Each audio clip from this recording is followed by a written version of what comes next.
আসসালামু আলাইকুম এভরিওয়ান, কেমন আছেন আপনারা সবাই? আশা করি সবাই ভালো আছেন। আলহামদুলিল্লাহ আমরাও ভালো আছি।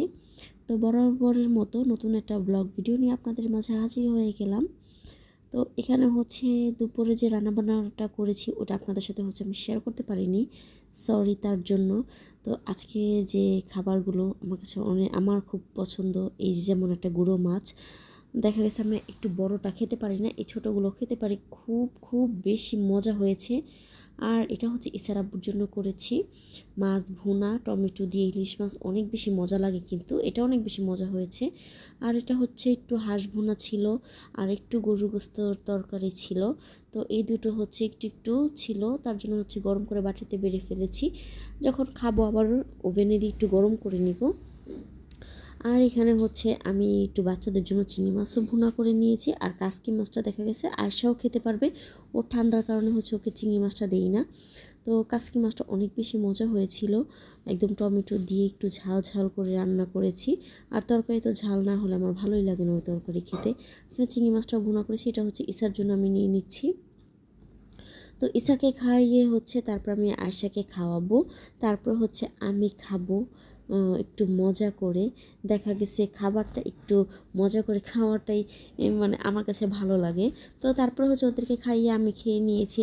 তো ওটা আপনাদের সাথে শেয়ার করতে খেয়াল ছিল না, আমি ইলিশ মাছ ভাজা দিয়ে খেয়েছি। একটা পিস ভাজা দিয়ে আমি পুরো প্লেট ভাত খেয়েছি। আর এখানে সন্ধ্যার সময় একটু হালুয়া বানাচ্ছিলাম। তো এখানে চিনি দিয়ে দিয়েছি, সাথে একটু গুঁড়ো দুধ আমি অ্যাড করেছি, অনেক বেশি মজা হয় এভাবে করলে। তো চিনিও দিয়েছি, চিনি আমি একটু একটু করে দিচ্ছিলাম, বুঝতে পারছিলাম না মানে কতটুকু দিলে ঠিক হবে। তো এখানে কিন্তু অনেক অনেক ছিল, হালুয়ার কোয়ান্টিটিটা অনেক বেশি ছিল। তো এখানে আমি একটু একটু করে চিনি দিচ্ছিলাম আর টেস্ট করছিলাম। তো যখন দেখেছি ঠিক মতন হয়ে গিয়েছে, তারপর আমি চিনি দেওয়া বন্ধ করে দিয়েছি। আর এখানে আমি গুঁড়ো দুধ অ্যাড করেছি, অনেক বেশি টেস্টি হয় এই দুধটা ইউজ করলে। অনেক সময় দেখা গেছে আমরা করে থাকি যে লিকুইড দুধ। তো এমনিতেই দেখা গেছে হালুয়াটা নরম ছিল, পানি দিয়ে হালুয়ার মধ্যে যে পানিটা ছিল ওটা দিয়ে ব্লেন্ড করা হয়েছিল, সরি ডালের মধ্যে। তো ওটা দিয়ে ব্লেন্ড করা হয়েছিল, এই কারণে দেখা গেছে পাতলা হয়েছে।